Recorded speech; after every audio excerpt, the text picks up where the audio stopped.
desaparecer en México es cada día más común. El 25 de enero, hoy hace 10 años, desapareció mi hijo. No pensamos que fuera a transcurrir una década sin saber su paradero. Nunca lo imaginamos. Yo creo que las mamás que nos hacen el favor de acompañarnos saben muy bien este camino tortuoso que tenemos que transitar. Pero en fin, pues seguimos clamando justicia, verdad y justicia, memoria y no repetición. Y queremos hacer algunas exigencias.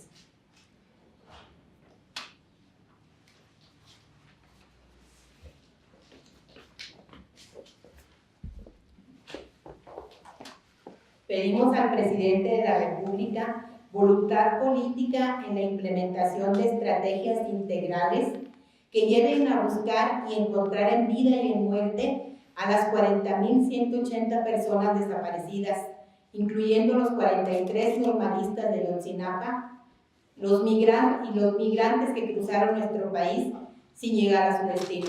Aquí está Anita Enamorado, mamá de Oscar, desaparecido en México. Ella se vino a radicar a México para buscar a su hijo desde Honduras. Llamamos a una campaña nacional de búsqueda y de identificación de personas desaparecidas, que se cotejen los datos de quienes buscamos con las decenas de miles de cuerpos depositados en CEMEFOS y restos humanos localizados por los mismos familiares en fosas clandestinas. Esos miles de indicios tienen nombre, apellido y una familia que busca recuperarlos con dignidad. Si México no tiene la capacidad para atender la emergencia forense en la que nos encontramos, que se apoyen países que están dispuestos a colaborar con nosotros. Hay que cambiar las estrategias fallidas. Si no han dado el resultado, explorar otros campos, de explorar acciones que haya efectuado en otros países con este mismo problema.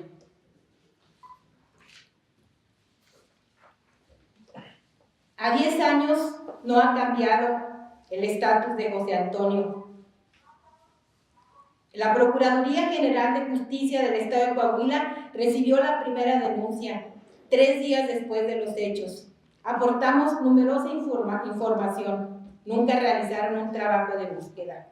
Al contrario, abrió la averiguación previa al grupo delincuencial de los Zetas. 2 de ellos, llevados por un empleado de ICA, irrumpieron en el hotel donde nos hospedábamos en Monclova al amanecer del 6 de febrero de 2009. Amenazantes dieron datos dejados en sigilo en la Procuraduría General de Justicia del Estado de Coahuila. Ellos tenían el control de las corporaciones policíacas de Coahuila y Nuevo León, nos lo hicieron saber. Intimidantes nos dieron instrucciones. Callar todo lo que fuéramos sabiendo del caso, decirlo solo a ellos, los Zetas, a través del empleado de ICA Flor. El 31 de enero de 2009 se inició una averiguación previa en la unidad de secuestros de PGR Seido. Investigamos, aportamos y colaboramos con el Ministerio Público Federal. En 2011 se giraron órdenes de aprehensión para el jefe de seguridad y el chofer de ICA Flor, para el empresario que daba la seguridad privada a ICA Flor y 2 personas más.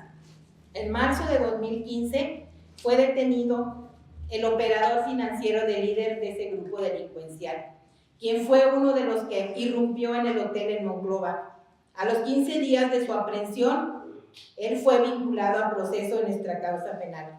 En total hay 4 detenidos, todos en la estructura de los Zetas. Coadyuvamos en la investigación y en el proceso penal ininterrumpidamente. A través de la justicia estamos buscando la verdad. Esos sujetos no nada más se llevaron a Toño, mi hijo, se llevaron a muchas personas más. A una década de la desaparición, de todas esas violaciones a los derechos humanos de mi hijo y de sus padres, La Comisión Nacional de Derechos Humanos aún no concluye si el expediente de queja que tienen es suficiente para hacer un pronunciamiento a la Procuraduría General de Justicia del Estado de Coahuila o en Fiscalía.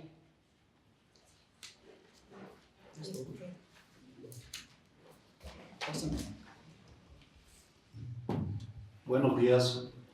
Reiterando las gracias a las personas que mi esposa ya mencionó, no quiero dejar pasar al licenciado José Reveles, que nos hace el favor de acompañarnos, al periodista Paris, a Sencos, darle las gracias por las facilidades del local, a todas las personas, Tere, Jorge, Leonel, muchas gracias a todos. Si excluye a alguien, mi esposa ya mencionó algunos y perdón si me pasa algo.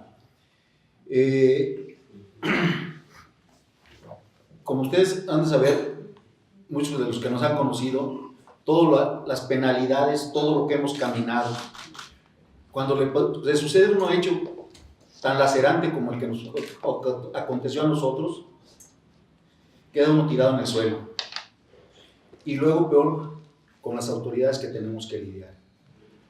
En México no existe la aplicación de la ley ni la voluntad para esclarecer o castigar a los culpables de cometer secuestros y desapariciones de personas. En el caso concreto de nuestro hijo, desde el inicio se denunció tanto en Seibo y se pidió tanto a los jueces, a los juzgados que llevaran nuestra causa, que nosotros queríamos carearnos con el gerente del proyecto, el ingeniero Raúl Alberto Medina Peralta, gerente del proyecto El Fénix, de la construcción que ICA estaba realizando en la ciudad de Monclova, Coahuila, y él fue el que contrató a Toño y se lo llevó a Coahuila. Este tipo. Aunque parezca increíble, dicho careo apenas se llevó a cabo este miércoles, después de 10 años. Se llevó a cabo en el juzgado 16 del Reclusorio Norte.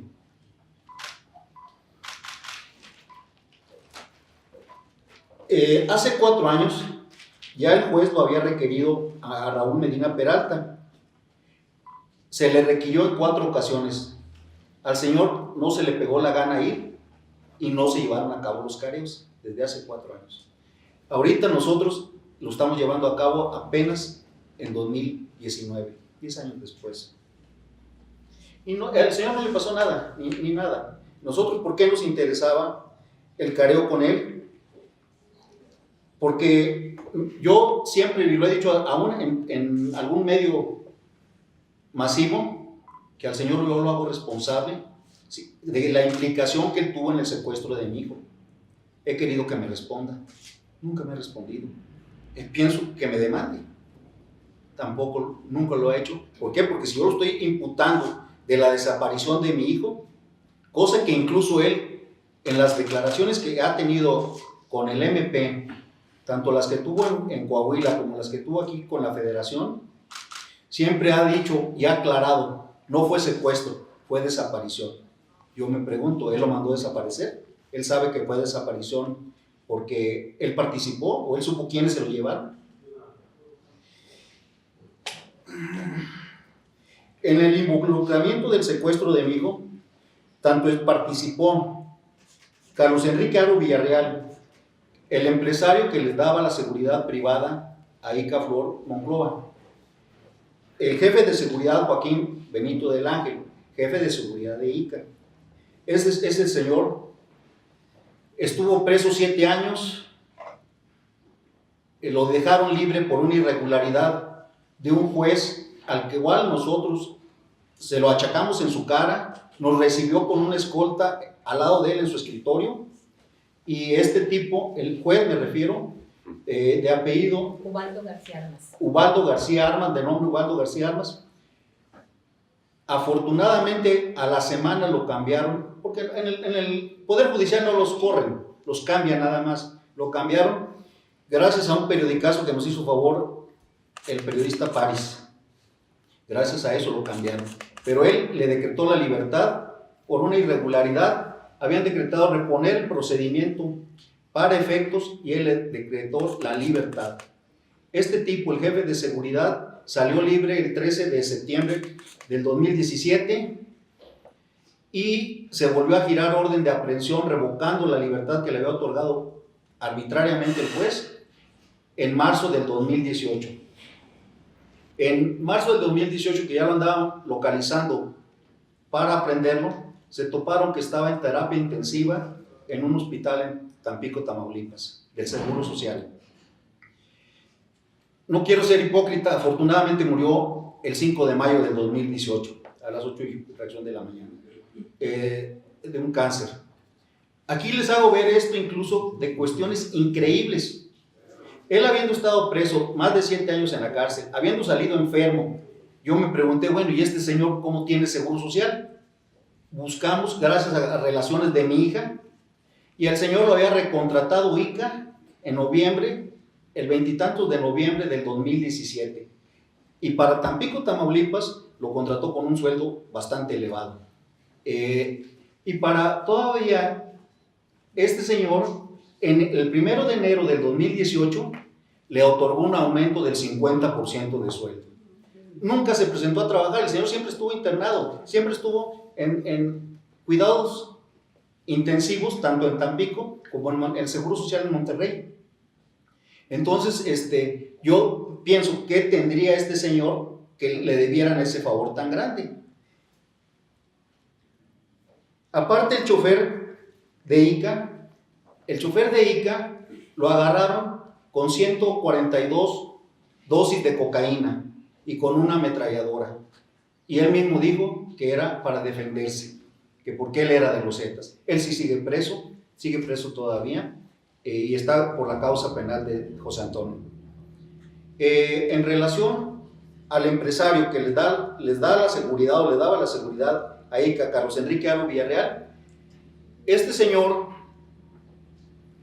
todavía a la fecha es increíble, maneja una policía privada en Monclova, Coahuila. La corporación más importante de policía privada, él la tiene, claro, él la tiene a nombre de la esposa.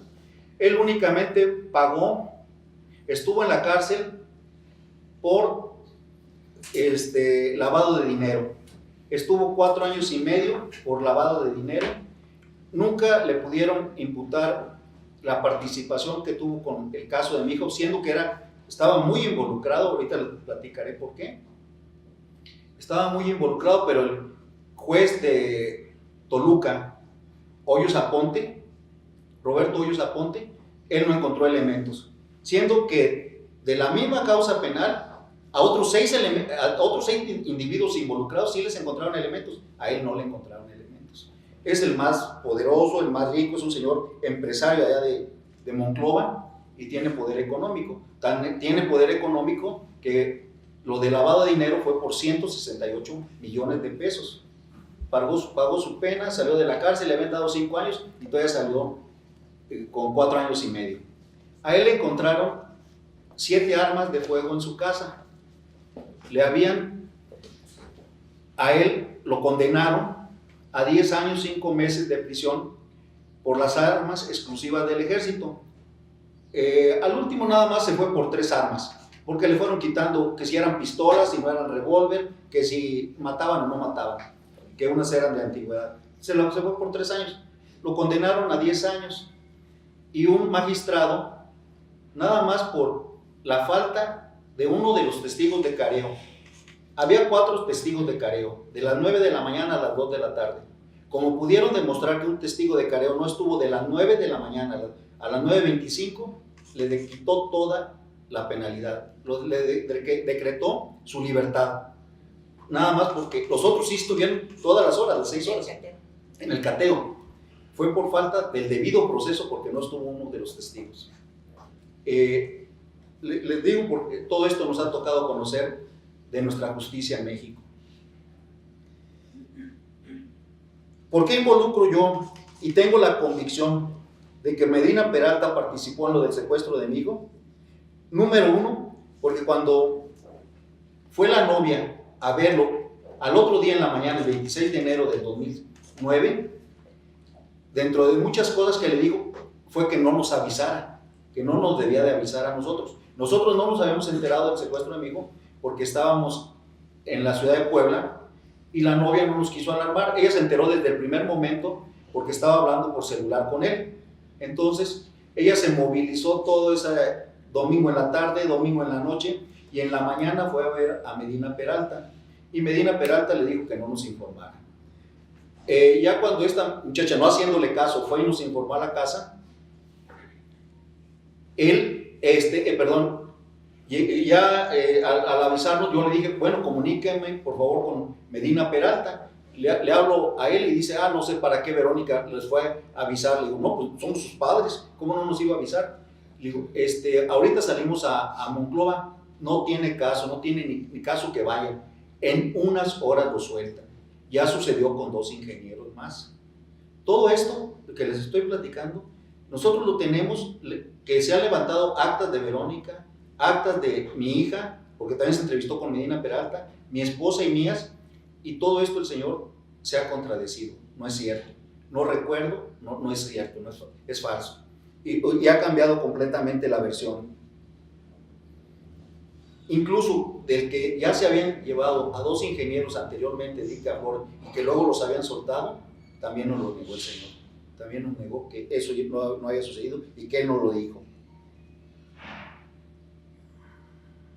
Nosotros llegamos a la ciudad de Monclova y nos entrevistamos con el personal de ICA en sus oficinas el 27 de enero en la mañana.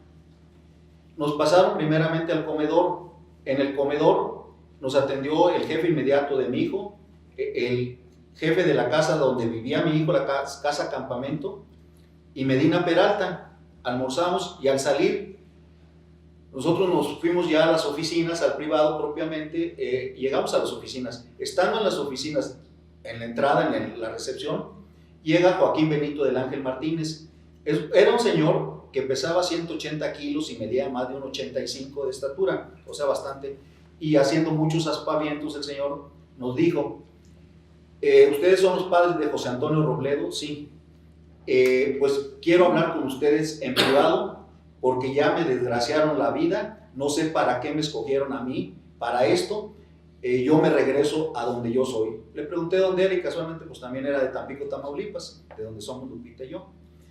Ya al oír eso, el gerente del proyecto, Raúl Alberto Medina Peralta, lo llamó a su privado, estuvo con él como 20 minutos y ya luego nos hizo pasar a Lupita y a mí.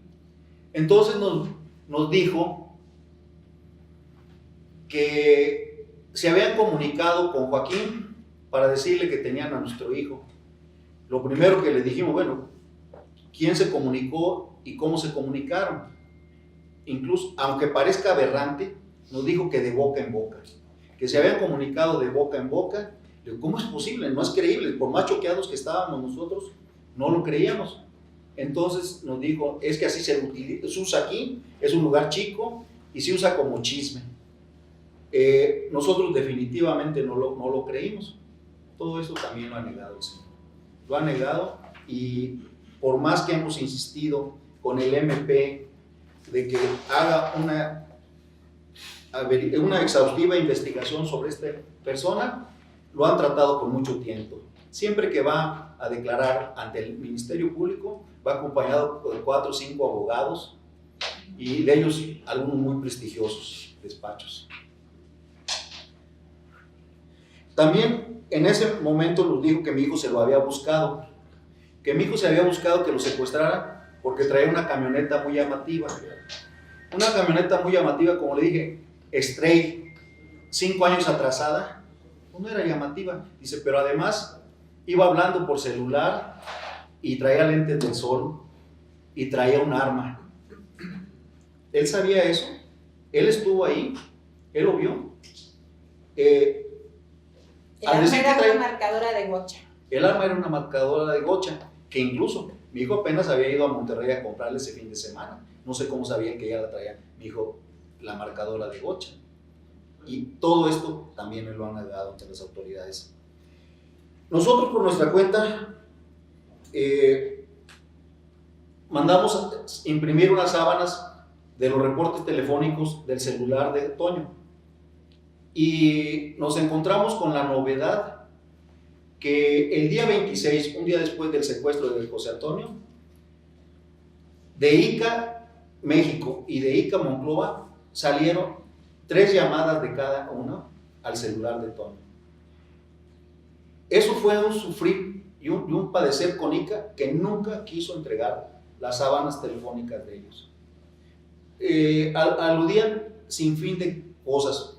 El MP primero, Jacobo González, muy inocente, se la pedía al representante, al apoderado legal. Digo, pídaselo al representante legal, el representante legal tiene la obligación de entregarle todo lo que le pida. Y total que nunca las entregaron y nunca reconocieron que de ICA se hicieron 3 llamadas de aquí de México al celular de Toño, y de ICA Monclova se hicieron otras 3 llamadas al celular de Toño. Unas de 40 y tantos segundos y otra de 108 segundos. Tiempo suficiente para decir qué pasó con él. Incluso esto lo negaron, que de ICA no habían sabido quién hubiera hecho una llamada, que nadie la había hecho y que había muchos, que era un conmutador, que no tenían manera de saberlo. También ese día, Raúl Alberto Medina Peralta ya a mediodía nos notificó que la compañía, que ICA y el jurídico le habían aconsejado que se deslindara completamente, que ellos no tenían ninguna responsabilidad porque había ocurrido en día inhábil, había ocurrido, no traía vehículo de la compañía y que no andaba haciendo ninguna comisión de la compañía y que se deslindaba, y que nosotros le hiciéramos como quisiéramos. Entonces ya ahí nosotros, pues claro que al ver esa poca disposición y entorpecimiento de ICA, pues nosotros nos fuimos por nuestra cuenta. Máxime que Medina Peralta siempre nos decía, nos hablaba toda la noche y nos decía qué han investigado, qué han encontrado. Y claro que tomamos nuestras precauciones y nuestras reservas y le decíamos que nada, que no sabemos nada, y decía, antes de que pongan cualquier denuncia, me avisan, antes de que la vayan a poner cualquier denuncia, me avisan. Claro que no lo hicimos así. Él mismo nos marcó que le tuviéramos esa desconfianza.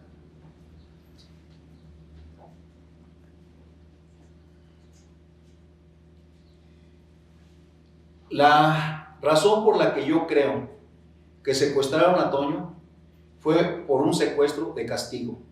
¿Por qué digo esto, que fue secuestro de castigo? Porque nunca nos pidieron dinero, nunca se comunicaron con nosotros. Aquí lo castigaron a Toño porque tuvo la mala fortuna de enterarse de malos manejos de la compañía, tanto con los contratistas como con los proveedores. El encargado de cobrar para que pudieran trabajar en el proyecto Fénix de ICA Flor allá en Monclova era Carlos Enrique Aro Villarreal. Carlos Enrique Aro Villarreal les pedía moche o tenían que entrarle para vida de que pudieran trabajar. Toño se enteró. Yo tuve la muy mala tino de aconsejarle, tú no le informes a nadie de allá de Monclova, tú infórmale a tu jefe acá en México, a Raúl Alberto Medina Peralta. En una ocasión que fue él a Monclova, Medina Peralta siempre se trasladaba vía aérea a Monterrey, y de Monterrey lo llevaba algún vehículo. Toño se acomidió llevarlo de regreso en una ocasión para platicarle de lo que se había enterado. Esto fue después de septiembre del 2008. Entonces, pues Toño le dijo esto a este tipo y Medina Peralta le dijo, muy bien muchachito, qué bueno eres, qué bien que te tengo aquí, pero no sabía yo que iba a ser su condena. No sabía que iba a ser su condena porque yo para nada acuso a ningún ingeniero de los locales de ICA allá en Monclova, ni al ingeniero Ceniceros que ahí trabajaba, que ahí vivía mi hijo en esa casa y él era el responsable. Acuso a Medina Peralta porque fue el que nos llevó con mentiras y nos trató de desviar completamente. ¿Qué es lo que sucedió? Mi hijo se volvió incómodo. Mi hijo se volvió incómodo y un estorbo. Como ya decía mi esposa, la madrugada del 6 de febrero del 2009 nos visitaron el jefe de seguridad, Joaquín Benito del Ángel Martínez, y 2 zetas que en ese momento se presentaron con nosotros y se presentaron como somos miembros de los zetas. Primero me dijeron de la última letra del abecedario. Yo estaba eran las 12:15 de la madrugada, 12:15 de la noche. ¿Y de cuál última letra? ¿De qué? Del abecedario. Y ya luego me dijeron concretamente de los Zetas. Entonces yo, estos tipos ya llevaban toda la información de la denuncia que nosotros habíamos interpuesto en la Procuraduría Estatal de Coahuila.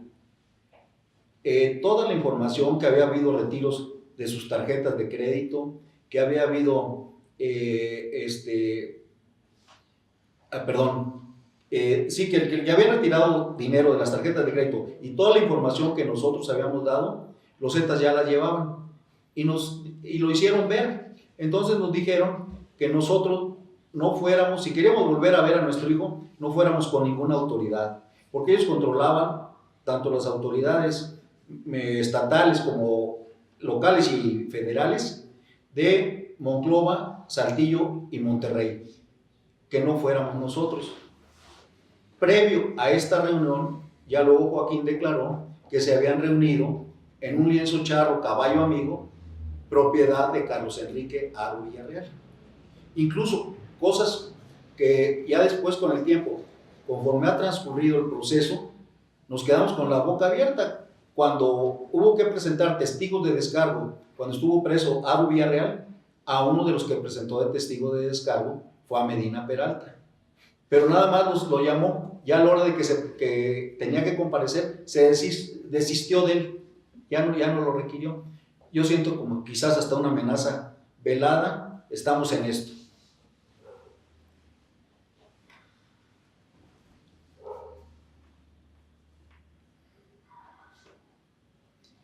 Les menciono todo esto porque traigo aquí todavía el acta que se levantó y donde está lo que dice Raúl Alberto Medina Peralta, lo que dice mi esposa, lo que digo yo, y todavía este tipo se atreve a decir en su declaración: asimismo, en todo momento le he ofrecido ayuda a los padres del ingeniero José Antonio Robledo. Aparte de todas las mentiras que aquí vuelve a repetir, yo me pregunto, ¿que en México no hay castigo para quien declara con falsedad ante autoridad? A nosotros siempre nos aperciben que nos van a llevar, no sé quién sabe a dónde, si mentimos al declarar. Y este tipo ha mentido en todas sus declaraciones y nunca ha pasado nada. Yo desde aquí le pido al fiscal general de la República, al doctor Jesús Manero, que se aboque y le ponga interés a todos los secuestros que hay en México, pero muy en especial le pido en este momento para mi hijo, que ha habido actuación muy blanda de parte de la CEIDO, concretamente de la unidad de secuestros, que aquí han tenido mucha complacencia, mucha consideración con los directivos de ICADI principalmente, y no digo que todos, para mí el único que está involucrado es a Raúl Alberto Medina Peralta, y es por lo que este tipo goza de impunidad y goza completamente de su libertad y sin que nadie lo amuele, ni nadie lo requiera ni nada. Gracias, perdón, me gana la emoción. Yo quiero abundar, si no quedó claro. En el transcurso de estos 10 años, en esos casi 30 tomos que hay de la investigación y del proceso penal de mi hijo, se ha dejado en claro que en el proyecto del Fénix, que llevaba, estaba a cargo de la constructora Incaflor para Altos Hornos de México, en ese proyecto de más de $2,000 millones, invertían los Zetas para lavar activos. Inclusive el líder estatal, el líder local, el Pepillo, rentaba maquinaria pesada al proyecto. Por eso es que, según la experiencia en todos estos años, la empresa, la Procuraduría General de Justicia del Estado de Coahuila, que ahora es Fiscalía, aunque se cambie de nombre, no elude la responsabilidad. Mi hijo desapareció en Coahuila. Y el grupo delincuencial de los Zetas estaban coludidos. Eso es todo lo que quería aclarar. Ahorita le cedo la palabra al maestro Jorge Jiménez.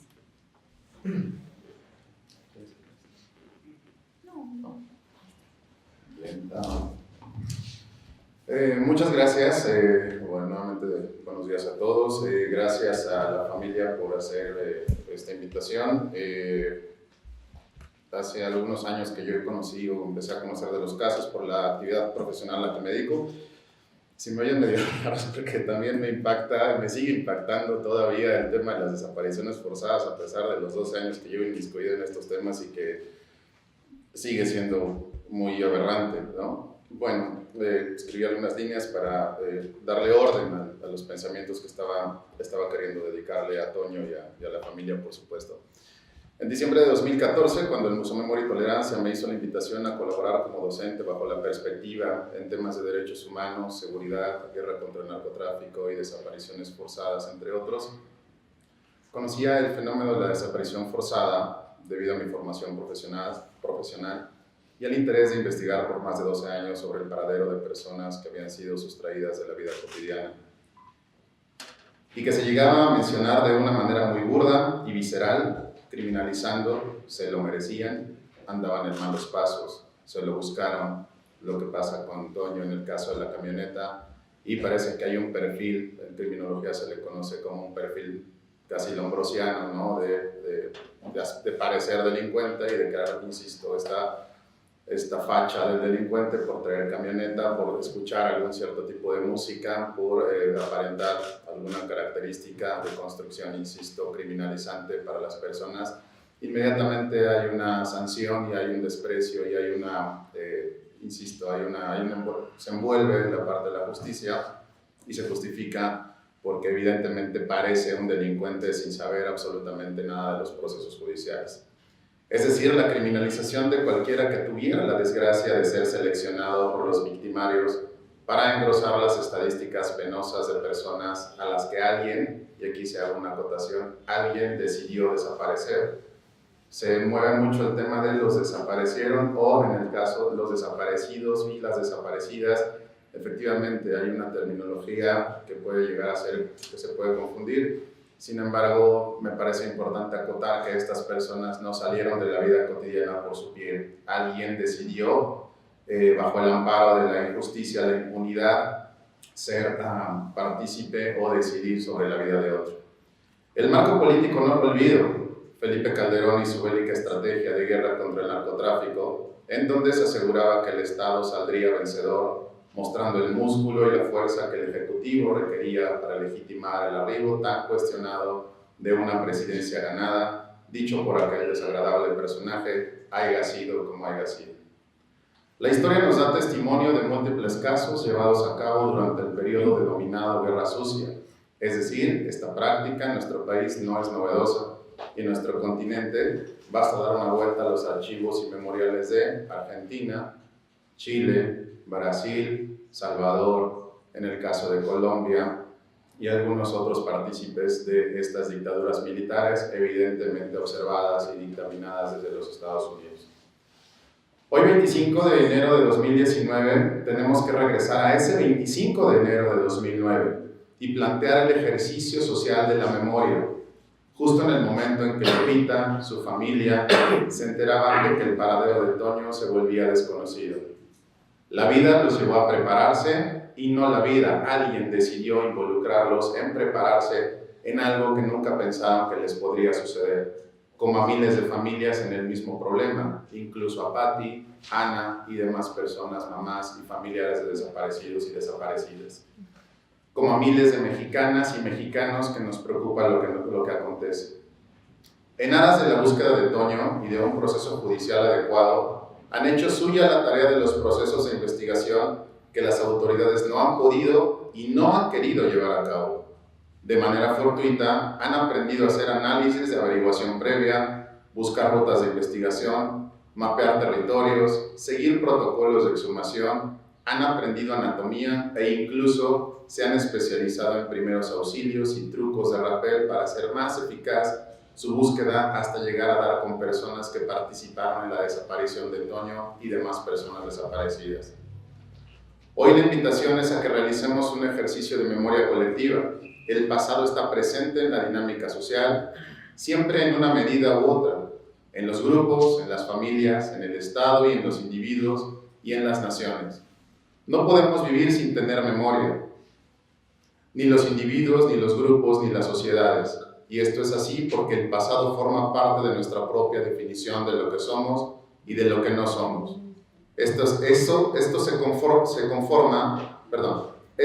Conforma otra palabra muy traída como la identidad.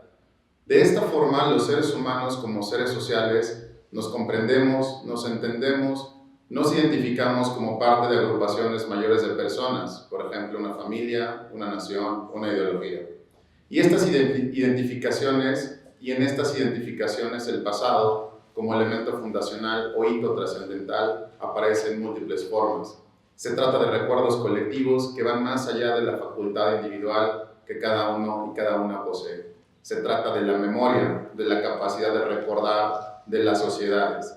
Sin memoria, repetía una y otra vez Hannah Arendt, los totalitarismos habrían vencido.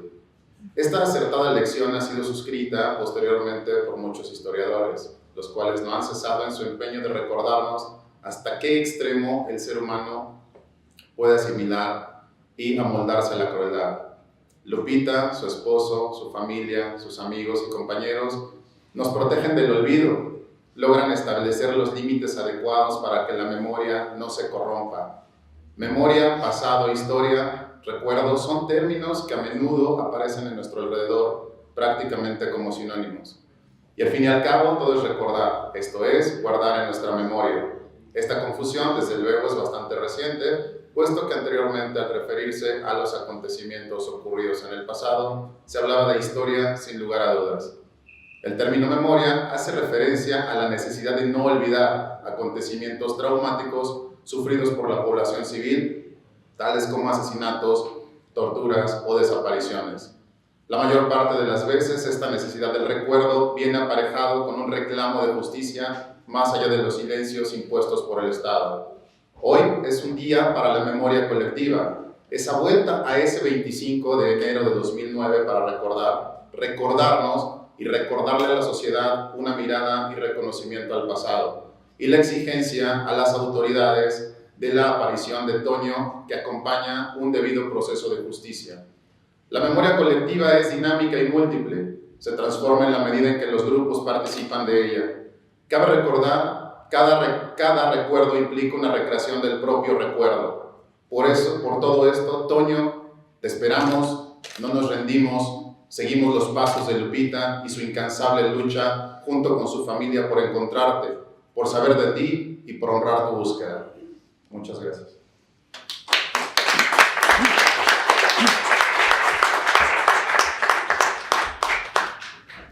Le doy la palabra al maestro Santiago Corcuera, experto en derechos humanos.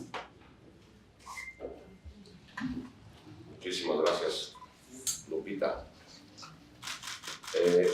Quisiera hacer una breve cronología de mi encuentro con Lupita y más tarde con José Antonio. Corría el año, creo que de 2010. Yo venía saliendo del grupo de trabajo sobre desapariciones forzadas, del que fui integrante durante 6 años. Entré a ese grupo en el 2004. Cuando yo llegué a ese grupo, pedí que se estableciera la norma del propio país, es decir, que cuando se tratara algún caso o alguna situación relativa al país del que cualquiera de los integrantes del grupo fuéramos nacionales, no saliéramos del recinto para que se discutiera sin que la persona nacional del país en cuestión participara. Del 2004 al 2007 u 2008, yo solamente tenía que salirme del recinto cuando se trataba alguna cuestión relativa a la Guerra Sucia, a los casos de las desapariciones en México durante la Guerra Sucia de los años 70. Cuando ya era presidente del grupo, de manera vergonzante, me daba mucha vergüenza tener que abandonar la conducción de los debates del grupo porque la secretaria decía, Santiago, te tienes que salir porque vamos a tratar una acción urgente de tu país o un caso, o los casos relacionados con México, los casos contemporáneos. Y entonces nos comenzamos a percatar de lo que en realidad ya venía sucediendo en México a raíz de la iniciación de la estrategia de la mal llamada guerra contra el narco iniciada por Felipe Calderón en diciembre del 2006.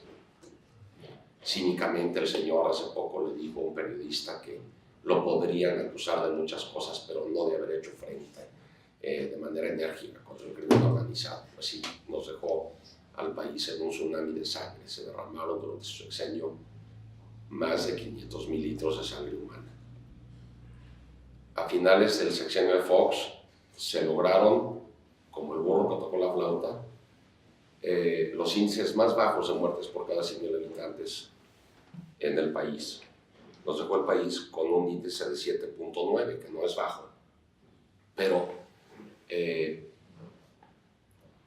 a finales del 2006, inicios del 2007, que es cuando este índice de la ONU publicado por el Banco Mundial se da a conocer, estábamos en 7.9. Después se da una línea ascendente, prácticamente vertical,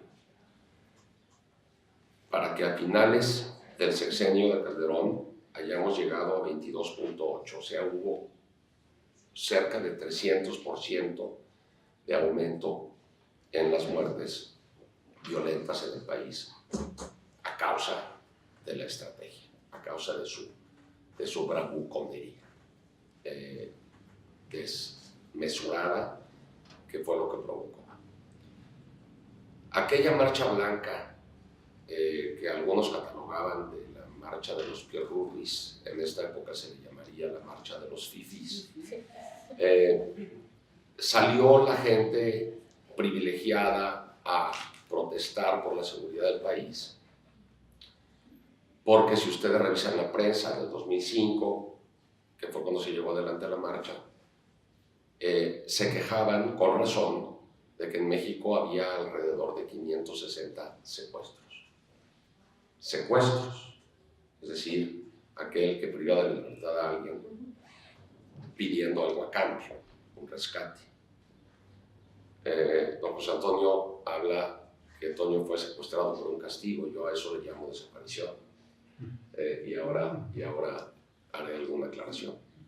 Inmediatamente después les digo que si Fox, o bueno, Fox no, si el periodo de Fox, porque Fox no gobernaba, recuerdan ustedes, más bien gobernaba su gabinete, pero si al finales del sexenio de Fox teníamos una situación de alrededor de 560 personas secuestradas, al final del sexenio Calderón, dentro de la Procuraduría General de Justicia de la República, se elaboró una lista que después fue filtrada al Washington Post, en donde se decía que aparecían más de 26.500 personas desaparecidas. Cobardemente aquel gobierno, su procuradora, que ahora es, hasta hace poco era cónsul de México en Milán, y él y su gobierno ocultaron esa lista. E incluso después de que se dio a conocer por el Washington Post, ellos no decidieron hacerla pública ni reconocer de su existencia. Fue hasta que llegó el nuevo gobierno y como para pararse el cuello, dijo, pues ya la encontramos y aquí está. Y en efecto, fue elaborada en estas oficinas de la PGR y sí tiene más de 26.500 personas en esta lista de personas cuyo paradero se desconoce. Es decir, de 550 personas secuestradas, nos dejó el país con más de 26.000 personas desaparecidas. A ese nivel de la tragedia humanitaria que provocó su estrategia, que arrasó con todo tipo de víctimas. Aunque su discurso fuera, es que no mandaban, es que para que salen de noche, como esta diputada que ahora quería que las mujeres se quedaran en su casa. Yo digo, ¿por qué no al revés? Porque no el toque de queda para los hombres, que son los posibles perpetradores, y que las mujeres entonces salgan libremente a la calle sin que estemos nosotros acechándolas. Pero eso se llama machismo de mujer.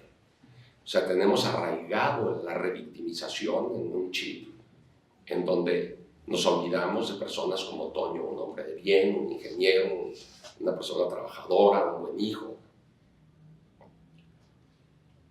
en donde esta tragedia arrasa de este modo a personas como Toño. Y claro, ante la vista de otros dirán, pues es que claro, no andaba, claro, se lo buscó. Pues fue entonces que conocí a Lupita en una cafetería de una librería cercana, en donde era el Cine Lido, que ahora se llama Rosario Castellanos, creo. Así es. En el 2009 o 2010 estaba yo recién salido del grupo, ya podía empezar a volver a mi activismo en mi propio país, porque ya me había desprendido de la cuestión de estar dentro de un organismo de la ONU. Y me ofrecí a dar la asesoría que estuviera en mis manos para mandar los casos que se conocieran al grupo de trabajo sobre desapariciones forzadas y llenar los 6 elementos y llenar los formatos. Y ahí conocí a unas mujeres cuyos hijos habían desaparecido en el territorio de Coahuila. Y todavía no estaba fundado, bueno, creo que ni siquiera está fundado oficialmente, nunca fundé ahí, pero es un colectivo de madres y padres como Lupita y José Antonio, cuyos hijos fueron vistos por última vez en el territorio de Coahuila. Y ahí empecé a hacer esta labor que yo llamo de acompañamiento con ellas, para ir haciendo labor de cabildeo en los estados de la República, y comenzamos con Coahuila. Bueno, al menos yo comencé ahí. Luego ya seguimos con Nuevo León y Querétaro y otras entidades. Hasta llegar a la Ley General contra las Desapariciones Forzadas, que está cumpliendo 1 año de vigencia. Y es gracias a ellas y a ellos que México hoy cuenta con un marco jurídico del que nunca debió haberse hecho necesario contar. Es desde luego un mal necesario tener una ley general contra las desapariciones forzadas.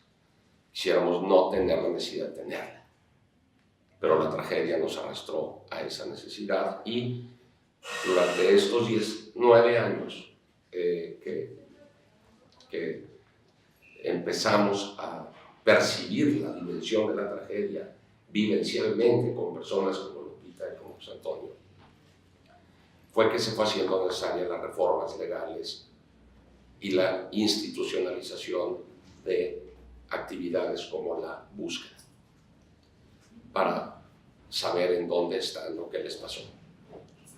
A 1 año de distancia de la entrada en vigor de la ley, pues estábamos desesperadas, porque vemos muy poca implementación, mucho desdén, mucha apatía, y más que apatía, casi antipatía al tema, porque qué lata dan estas mujeres, ¿verdad?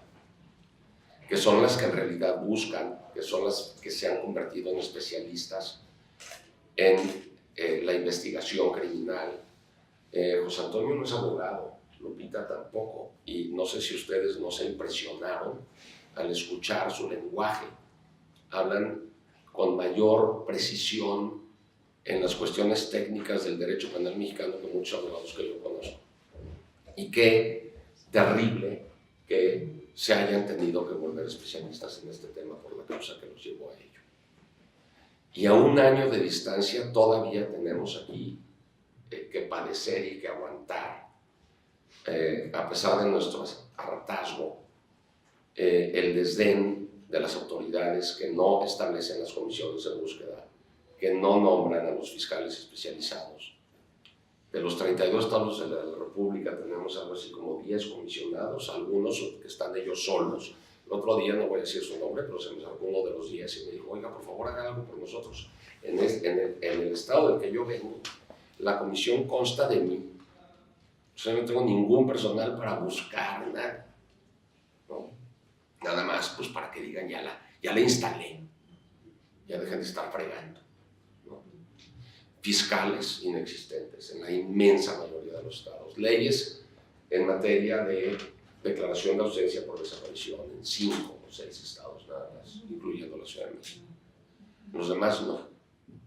Cuando esta ley es un paliativo, no una solución, es un paliativo, porque se saca del limbo jurídico a la situación familiar, patrimonial, de pensiones, de seguros, de hipotecas, de la persona desaparecida cuya madre o cuya esposa no quieren ir a un juez a pedir una declaración de muerte presunta. ¿Por qué vivos se los llevaron? ¿Con qué cara se le puede pedir a alguien que vaya por su propio pie a un juez a decir, oiga, me da por favor un papelito que diga que mi hijo ya presumiblemente se murió para que... Claro que no. Y esta ley redignifica a la persona bajo la presunción de vida, pero permite que se puedan ejercer los derechos de esa persona respecto de sus hijas e hijos, respecto de su mujer o su marido, respecto de su situación patrimonial, etc. Pero no, los holgazanes, por no decir la otra palabra que también empieza con H y no se puede decir en frente de una cámara, de las legislaturas de los estados, prefieren dedicarse a otra cosa, ¿no? En lugar de expedir estas leyes que pudieran darle solución paliativa a las víctimas no me gusta el término víctimas indirectas porque Lupita y José Antonio son víctimas directas de la desaparición, pero a las víctimas presentes, familiares de un ser querido que ha sido desaparecido. Y simplemente quiero pues, rendir homenaje a todas las personas, familiares de personas desaparecidas en el país. Por aquí vi a Ana María que entró hace ratito, veo a otras caras de madres de personas desaparecidas que están, quiero rendir ese homenaje a esas personas que en este momento están encarnadas en Lupita y en José Antonio, que ustedes han podido escuchar de su propia boca la manera incansable en que han buscado el paradero de su hijo y buscado justicia y verdad. Es por ellas que se han logrado los avances legislativos que se han logrado y los mínimos avances en la institucionalización de los organismos necesarios para la adecuada implementación de la ley.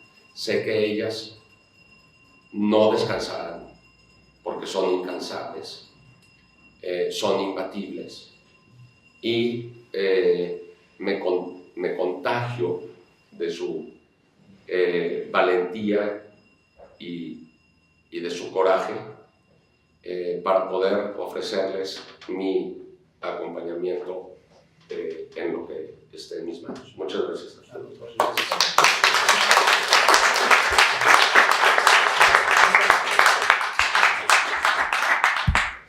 Y quiero agradecer la presencia. Yo sé que es difícil para ellos este clima de dolor. Lucía Vaca, que busca a Alejandro Moreno Vaca, ingeniero, que desapareció en Nuevo León.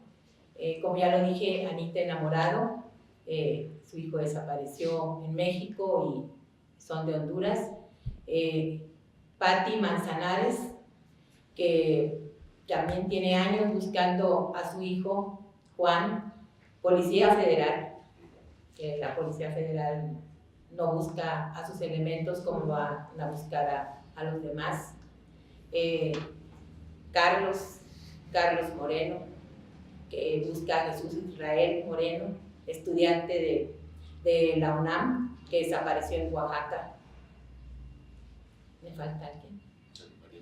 Ana María, perdón, Anita, que ella busca a su hijo que desapareció, a su hijo Carlos, que desapareció aquí en la Ciudad de México, y que ella y yo hablamos el mismo idioma porque también las personas que estaban detenidas por el caso de su hijo le dieron la libertad y su caso llegó a la Suprema Corte de Justicia y ahorita ya se llevó a la sesión, ¿verdad, maestro? El maestro colaboró con ella A todos ellos les agradezco mucho. Yo sé que el ambiente es de dolor porque nosotros este día es muy oscuro. Nos trae muchos recuerdos de mi hijo, pero aquí estamos buscándolos en una incansable lucha. Muchas gracias a ellas por acompañarnos. Gracias a la licenciada Claudia, a Michael, a todos los que están aquí acompañándonos. Bueno, muchas gracias. Preguntas. Sí, perdón. Si hay alguna pregunta que quieran que se les responda las gentes de la mesa, con todo gusto, sobre todo a la prensa.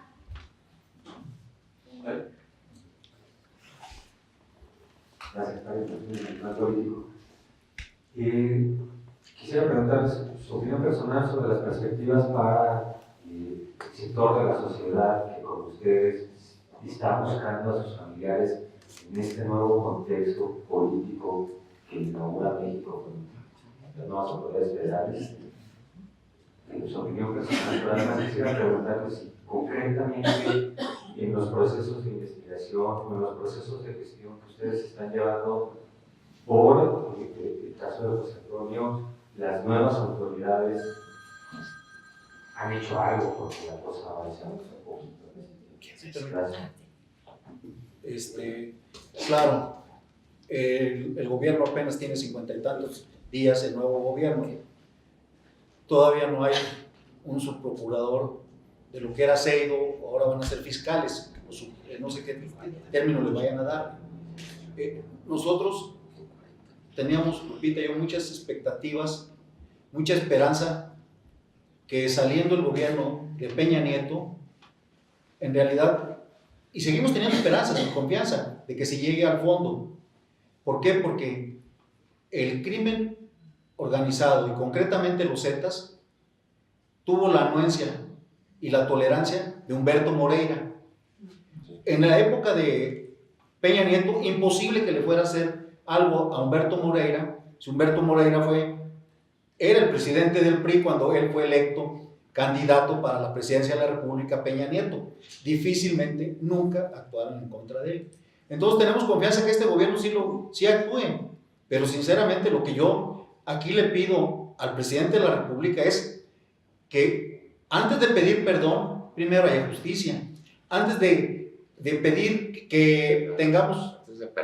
Antes de perdonar, queremos saber quiénes fueron. En México se condenan de un 2 a un 4% de los secuestradores. Es a lo que se llega. En los otros 96 a los que nunca se va a llegar también le pedimos perdón. Les pregunta, ¿cómo le vamos a pedir perdón? Nosotros sí creemos que vaya a haber voluntad de parte de las nuevas autoridades para esclarecer el mayor número posible, si no la totalidad de todos los crímenes que se cometieron. No nada más los de Ayotzinapa, somos más de 40,000. Entonces, a mí me interesa mucho que se llegue primero a la justicia, se llegue al castigo, y ya vemos si perdonamos. También le pregunto, si le hubiera sucedido a uno de sus hijos, ¿estaría dispuesto a perdonar? Gracias, Paris. Concretamente, el puesto de subprocurador de Seido, que es al nivel de interlocución que tenemos desde 2012, está ocupado por una persona, no recuerdo su nombre, encargada del despacho.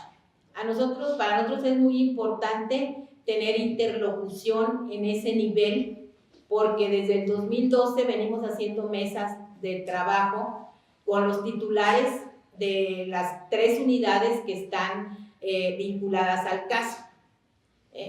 Ahorita, desde la última vez que fuimos fue en noviembre, no hemos vuelto a ir. Yo solicité una cita a ver si la persona encargada del despacho me atendía. Me dijo su particular que ahorita era imposible, y que la persona que vaya a llegar pues va a tardar en organizar su equipo, va a tardar en leer los expedientes. A mí lo que me preocupa es que esos casi 30 tomos se vayan a un archivo muerto, porque si tenemos una línea de investigación, si tenemos 8 años con detenidos, es porque ha habido constancia de nuestra parte, colaboración, y también hemos encontrado trabajo en esa institución. El MP, que es el único que hemos tenido, todavía sigue en funciones. También control de procesos, que son los que nos ayudan, nos asesoran para todo, esquivar o atajar todos los recursos que interponen los detenidos, porque yo quiero dejar aquí muy en claro que siempre decimos, en el caso nuestro, las personas imputadas tienen, 3 personas imputadas tienen 8 años en la cárcel. Están ya en cierre de instrucción y en un proceso previo a la sentencia, pero lo que no sabemos, nosotros ya lo sabemos, pero la mayoría de gente está desinformada, es que mientras los imputados metan recurso tras recurso, se alarga el tiempo de la sentencia. Yo me desesperaba bastante, mi esposo también. Decíamos, bueno, si ya tenemos tanto tiempo con ellos en la cárcel y hasta el día de hoy no han querido hablar, no han querido echar de cabeza a nadie, ya que lo sentencien. Pero ya me he aprendido a tener paciencia y tolerancia, porque bueno, no se imagina uno lo que apelan. Se hace, me parece que a finales del año pasado el MP, más bien el fiscal de control de procesos, pidió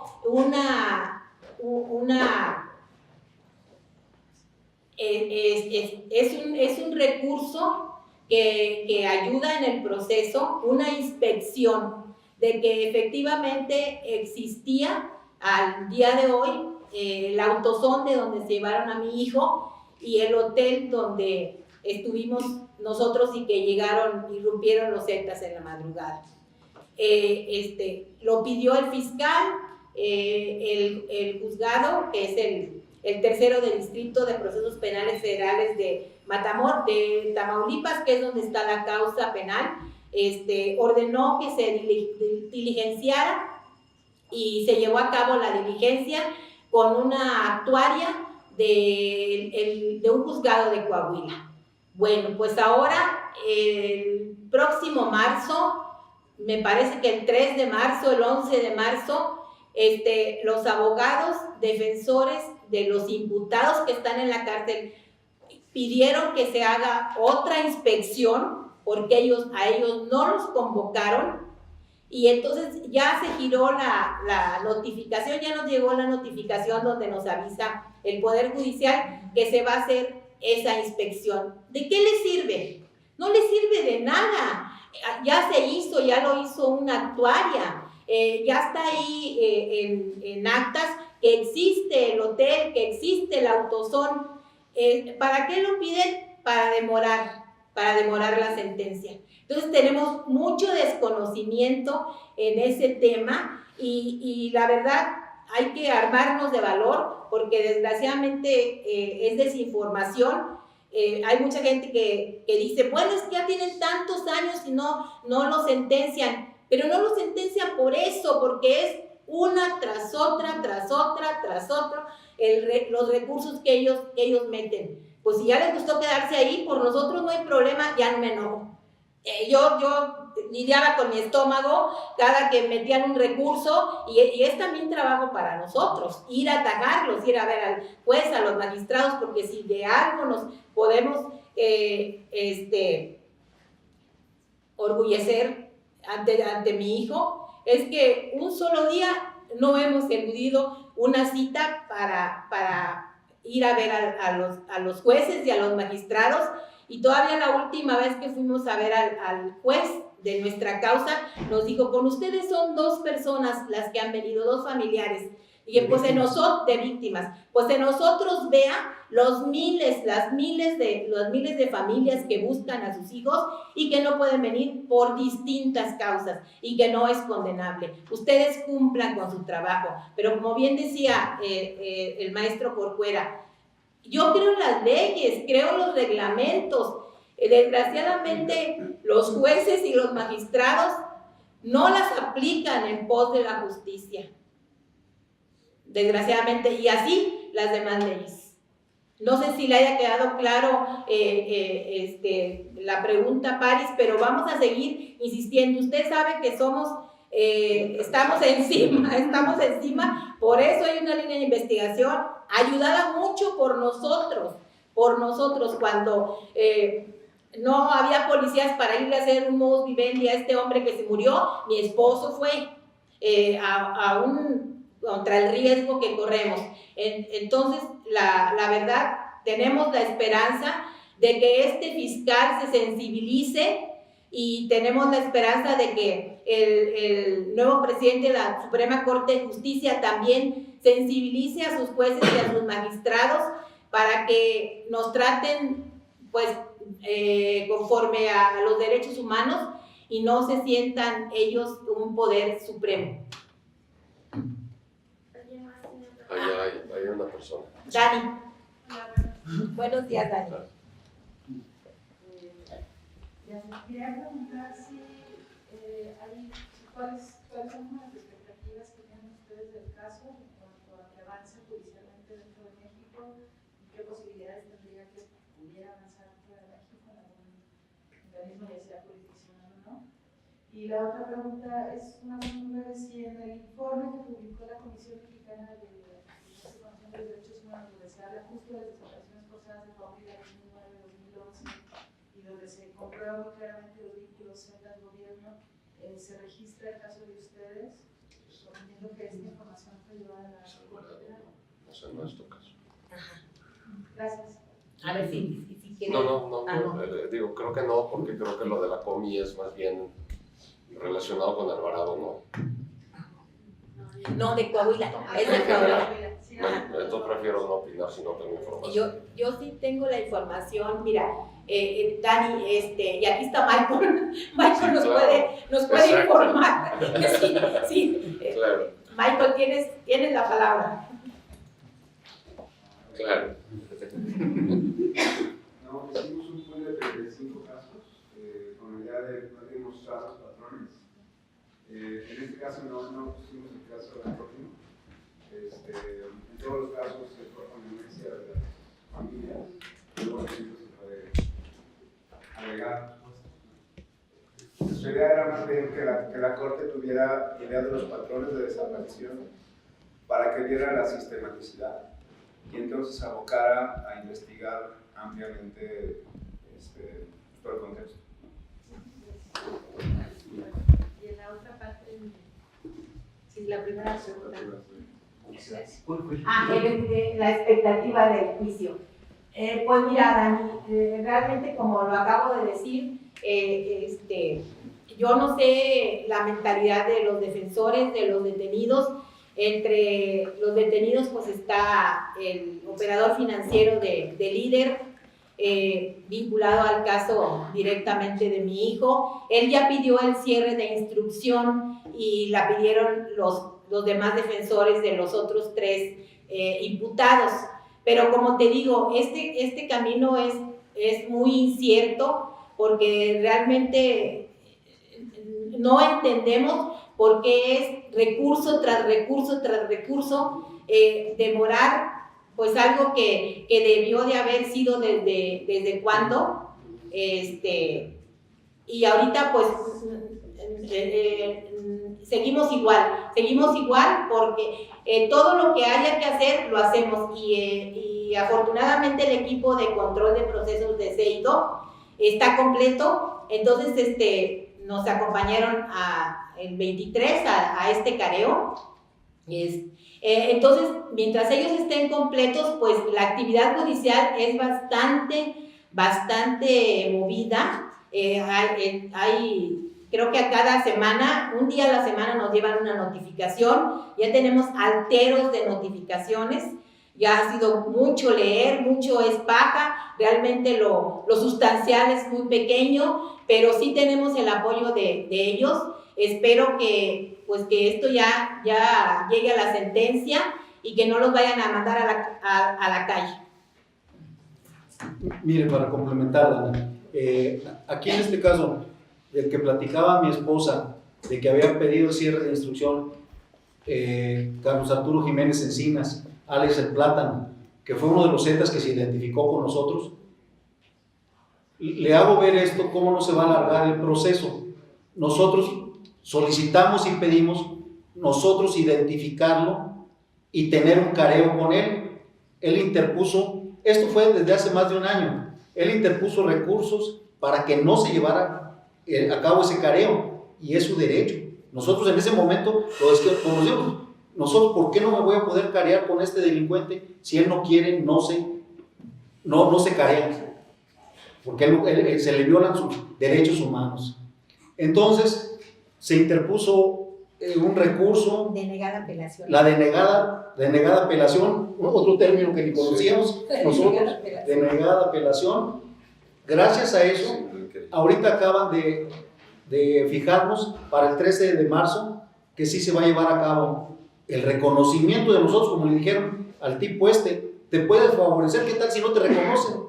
Si nos equivocamos al reconocerlo. Si en el careo, ¿qué tal si nosotros titubeamos, nos gana la emoción y hasta nos equivocamos?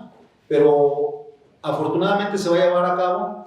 Pensamos que el proceso va a seguir igual así de lento mientras no mejoren las cosas en México, mientras no haya una verdadera y urgente necesidad de justicia y de aplicar la ley en México.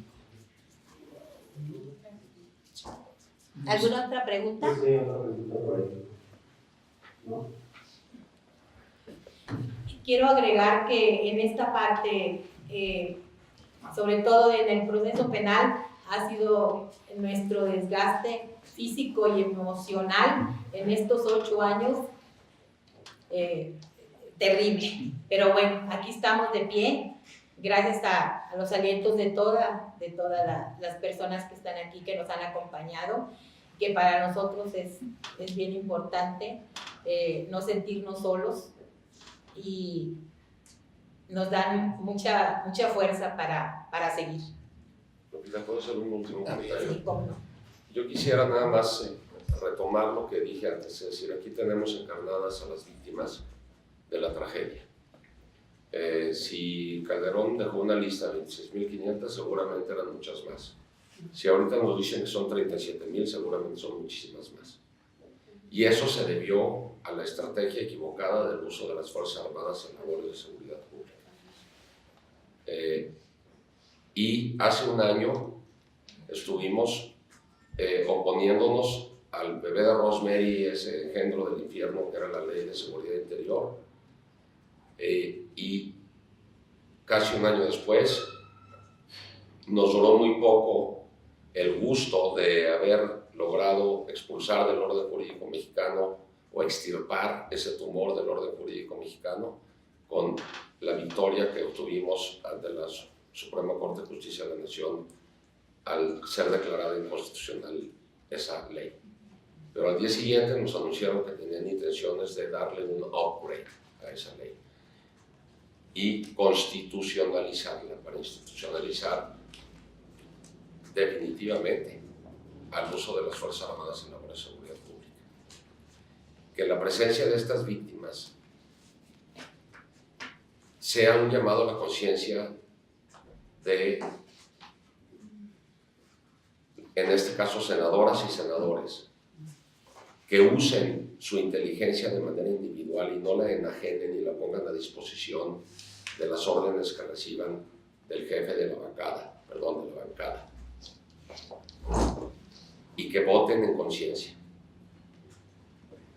Y ojalá que no se logren los 2 tercios que se necesitan en el Senado de la República para que no llegue este tumor cancerígeno a la Constitución, que más que un bebé de Rosemary ahora es un Frankenstein, porque realmente la manera como se pretende constituir esta nueva corporación mal llamada de carácter civil porque está integrada por agentes militares, lo único que hará será perpetuar la espiral de violencia, que no es una espiral sino un tornado destructivo provocado por el mal uso de corporaciones que no están entrenadas para ese labores.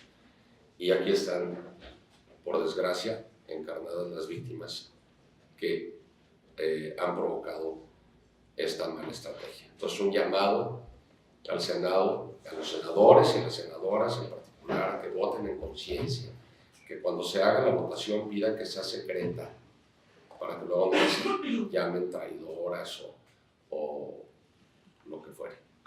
Y que ojalá no se logren los 2 tercios.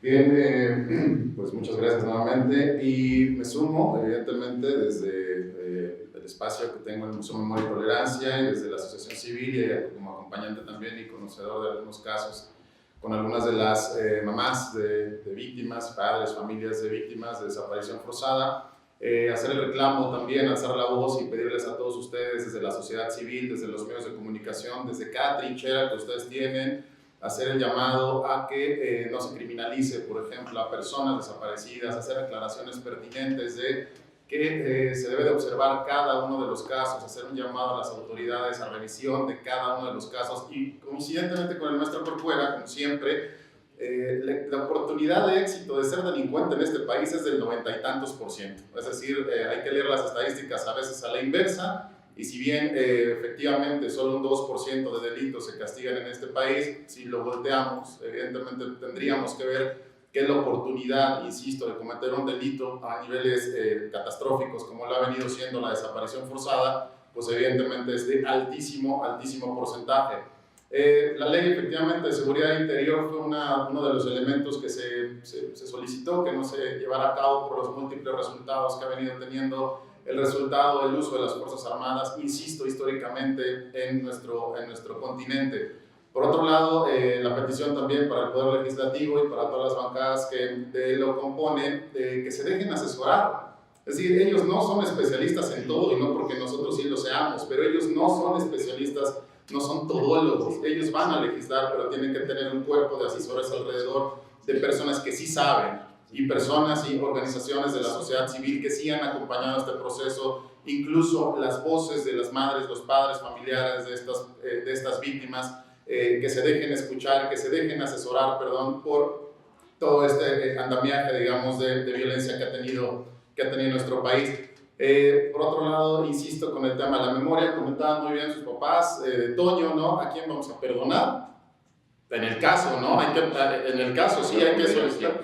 Exactamente, ¿no? Comentaban y se ha dicho en múltiples foros, me suma la idea, ¿no? de las mamás, de las voces de las víctimas, de presidente, sí, podemos perdonar en su momento, digamos, vámonos por pasos, pero ¿a quién carajos vamos a perdonar? Primero hagan detenciones, primero hagan las detenciones conforme a derecho para que después no se violenten tipos y procedimientos penales por los cuales las personas puedan llegar a salir de esta vorágine, insisto, judicial que de repente nos atrapa. Entonces, muchas gracias por el espacio de Lupita, Toño, seguimos acompañándolos, los espacios, insisto, de las instituciones a las cuales represento siguen abiertos, gracias a nuestro Corcuera, como siempre, por sus palabras, y bueno, a ustedes por el acompañamiento y hacer la réplica, si son tan amables, de todas estas voces y del acompañamiento y del entendimiento de lo que ellos van y de lo que ellas van sintiendo en todo este proceso. Muchas gracias y pues bueno, tengan buen día. Gracias. Muchas gracias a todos. Sin perdón y justicia no hay olvido. No hay, perdón, sin justicia y sin verdad y justicia no hay perdón. Que no haya olvido mientras no haya verdad. Muchas gracias a todos por su presencia.